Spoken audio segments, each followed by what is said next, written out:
तो दोस्तों आज हम लोग एडमंड स्पेंसर को जानेंगे अच्छे से। ये एलिजाबेथन पीरियड से बिलोंग करते हैं और एलिजाबेथन पीरियड के बारे में अगर आपको जानना है अच्छे से तो इस वीडियो को देखते रहिए, क्योंकि इसमें मैं केवल मात्र एडमंड स्पेंसर ही नहीं कोशिश करूँगा कि फिलिप सिडनी को भी समझाऊँ। तो आगे बढ़ते हैं। थोड़ा सा एक्स्ट्रा इन्फॉर्मेशन यहाँ पे है कि गोरबोडक नाम का एक आपको वर्क दिख रहा है यहाँ पे, थॉमस नॉर्टन और सैकविल का, जो 1561 में लिखा गया था। इसे कंसीडर किया जाता है कि first English tragedy in blank verse. तो आपको पता होना चाहिए कि पहला ब्लैंक वर्स में जो ट्रेजेडी है, इंग्लिश ट्रेजेडी, वो कौन सा कंसीडर किया जाता है, तो उसका नाम है गोरबोडक, जिसको 1561 पे परफॉर्म किया गया था थॉमस नॉर्टन और सैकविल के द्वारा। यहाँ पे दो राइटर्स आपको दिख रहे होंगे। ठीक है, ये एक एक्स्ट्रा इन्फॉर्मेशन है ताकि नेट का अगर सवाल ऐसा आए तो आप उसका जवाब दे पाए। तो अब आते हैं एडमंड स्पेंसर पे। 1552 से लेके 1599 तक का इनका जीवन काल रहा। इनको पोएट कहा जाता है। पहली बार उनको कहा था चार्ल्स लैम्ब ने उन्हें ये कहा था पोएट। इसे भी याद रखिएगा क्योंकि ऐसे क्वेश्चंस भी आजकल दिए जा रहे हैं। He married to Elizabeth Boyle in 1594। ठीक है, और उन्होंने एलिजाबेथ बॉयल से शादी की थी 1594 में। एमोरिटी सोनेट उन्हीं के नाम पे डेडिकेटेड है। He went to Ireland in 1580। और एक बात बता दूँ कि ये उनकी पहली शादी भी नहीं थी एलिजाबेथ बॉयल से, बहुत एज के बाद उन्होंने शादी की थी। एपिथेलोमियन मेंशन हिज मैरिज। ये एक एपिथेलोमियन जो है वो एक नैप्चुअल सॉन्ग है, यानी ऐसा संगीत जो ऐसा गाना जो कि शादियों में यूज़ किया जाता हो, उसको कहा जाता है नैप्चुअल सॉन्ग।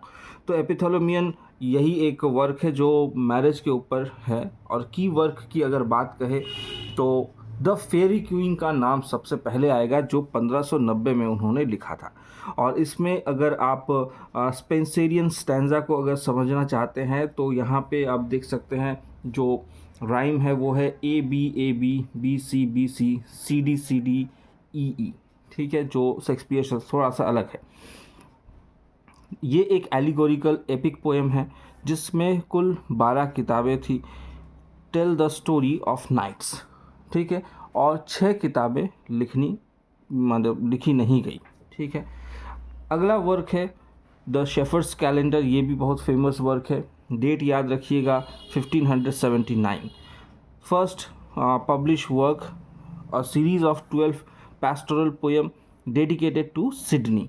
ठीक है, स्पेंसर ने सिडनी को डेडिकेट किया था क्योंकि सिडनी की मौत हो जाती है। एमोरिटी पे आते हैं। ये अगला वर्क है 1595, collection of love sonnet dedicated to his wife Elizabeth Boyle, जिसमें कुल मिला के 89 सोनेट्स है। और राइम तो मैंने पहले ही बताया है, आप इसको याद कर लीजिएगा। उसके बाद का इम्पॉर्टेंट वर्क अगर है Colin Clout come home again. ये one of the famous work है उनका एक और, 1595 में ही लिखा गया था। तो डेट के बारे में अगर कहें तो 95 में उन्होंने दो वर्क मेंशन यहाँ पे हो रहा है। एक है एमोरिटी और एक है Colin Clout come home again. ठीक है, a pastoral poem exploring the author's visit to London. ठीक है, तो ये एक पैस्टोरल कविता है।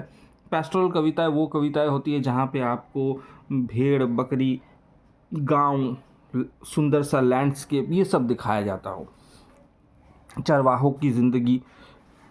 आगे आते हैं, एक पैम्फलेट है जो फेमस था, a view of the present state of Ireland. ये एक पैम्फलेट है। ये a political treatise on the state of Ireland during Spenser's time, discussing religion, language and societal issues. तो इन सब चीज़ों के बारे में इस वर्क में आपको देखने को मिलेगा। ठीक है, अब आगे बढ़ते हैं।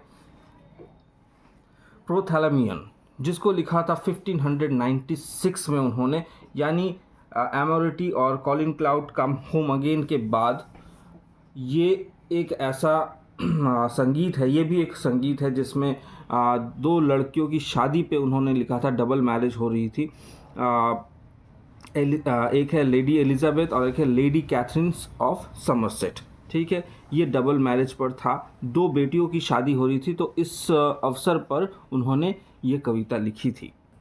It is a natural song, marriage song है, that he compose that year on the occasion of the twin marriage of the daughters of Edward Somerset, fourth Earl of Worcester. ठीक है, तो वॉरचेस्टर के चौथे अर्ल की बेटी की शादी थी, 2 बेटियों की शादी थी, तो उन्होंने उस वक्त इसे लिखा था। इसके बाद आते हैं एस्ट्रोफेल, ये भी 1595, यानी 1595 में हमको 3 वर्क्स देखने को मिल रहे हैं। एक तो है, फिर से रिपीट कर रहा हूँ, एमोरिटी, दूसरा है आपका कॉलिन क्लाउड, और तीसरा यहाँ पे एस्ट्रोफेल। ठीक है, तो ये क्या है, ये एस्ट्रोफेल पैस्टोरल एलिजी है on the death of Sydney, publish in the same volume Colin Clout come home again. उसी पे उन्होंने इसको पब्लिश किया था, जो उसके अंदर ही आपको मिलेगा, मगर ये बहुत फेमस वर्क भी है। और डेडिकेटेड टू सिडनीज वाइफ, डायरेक्टली उन्होंने सिडनी को नहीं बल्कि उनकी वाइफ को ये लिखा था। ठीक है, यहाँ पे एक चीज़ मैं आपको दिखाना चाहूँगा कि स्पेंसेरियन और शेक्सपियरियन जो सोनेट होते हैं उनमें अंतर क्या है।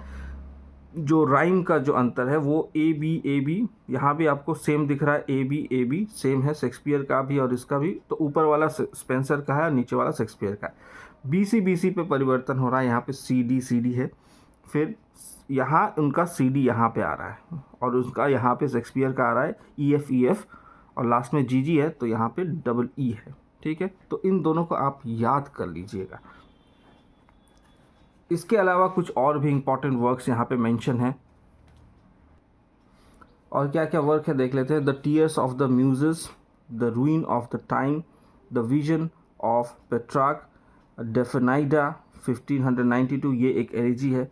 हाइम के बारे में अगर बात करें, हाइम टू ब्यूटी और hymn in honour of beauty, ये उन्होंने हाइम लिखी थी। हाइम क्या होता है, वो जो भगवान को जो प्रार्थना करते हैं उसको कहा जाता है, तो उन्होंने केवल मात्र कविता नहीं, हाइम्स भी लिखी थी।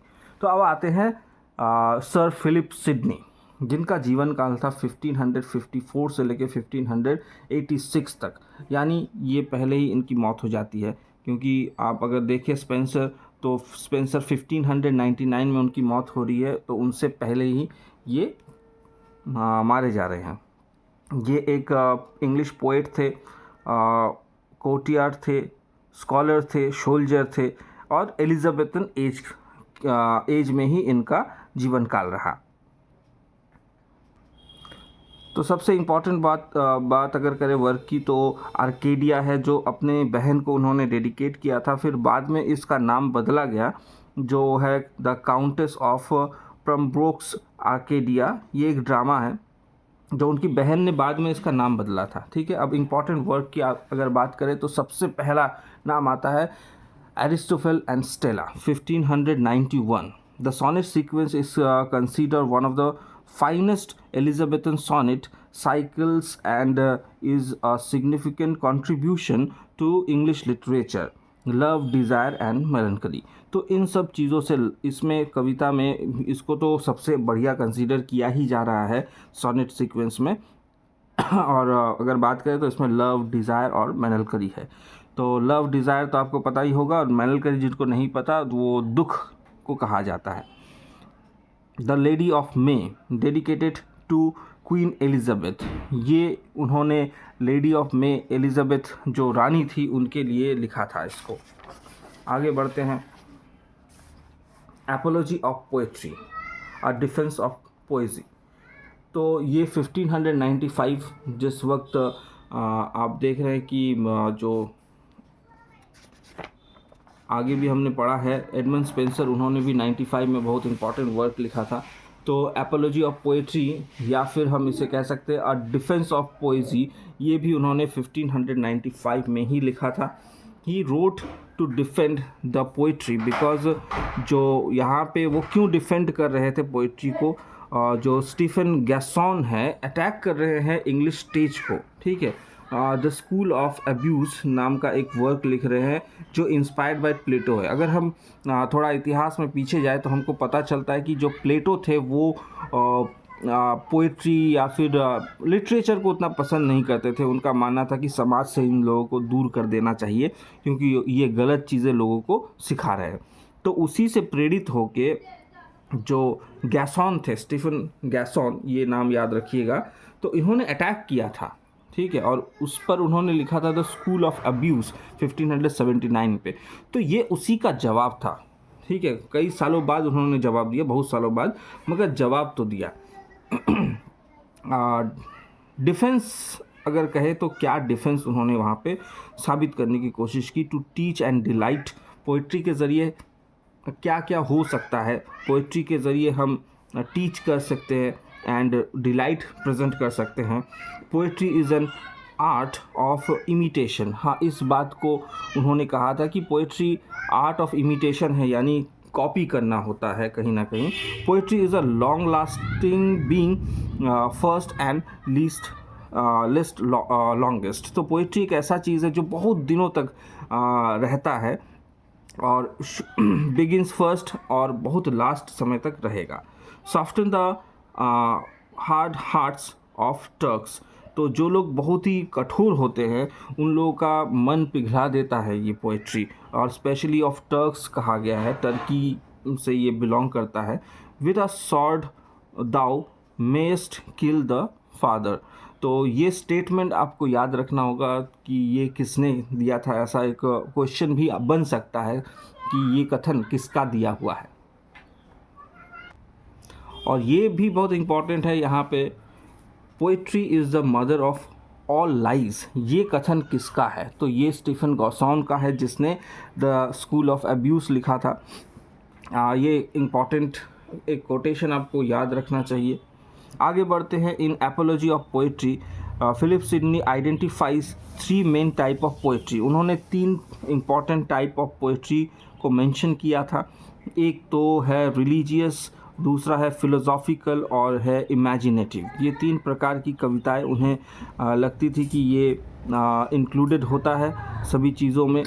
तो रिलीजियस का मतलब यहाँ पे उन्होंने कहा है इमिटेशन फोकसिंग डिवाइन, ठीक है। मतलब डिवाइन यहाँ पे भगवान या देवी देवताओं को रिप्रेजेंट किया जा रहा है कि हम उन्हीं को इमिटेट करते हैं, उन्हीं को कॉपी करते हैं। फिलोसॉफिकल अगर कहे तो abstract concept and moral instruction दिया जाता है कविताओं में।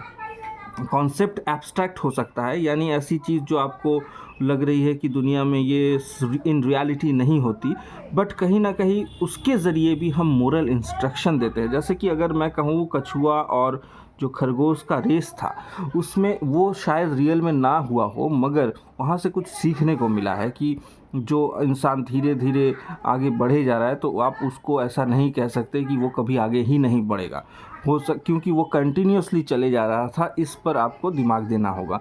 तो इस तरह की जो चीज़ें हैं वो कविताएं या कहानियों में ही प्राप्त होती है और उसके ज़रिए हम लोग सीखते भी हैं। इमेजिनेटिव की अगर बात करें तो right poets tool for both instruction and enjoyment. तो यहाँ पे कहा जा रहा है कि जो पोएट है वो क्या है, वो दोनों है, वो इंस्ट्रक्शन के लिए भी है और एन्जॉयमेंट के लिए भी है।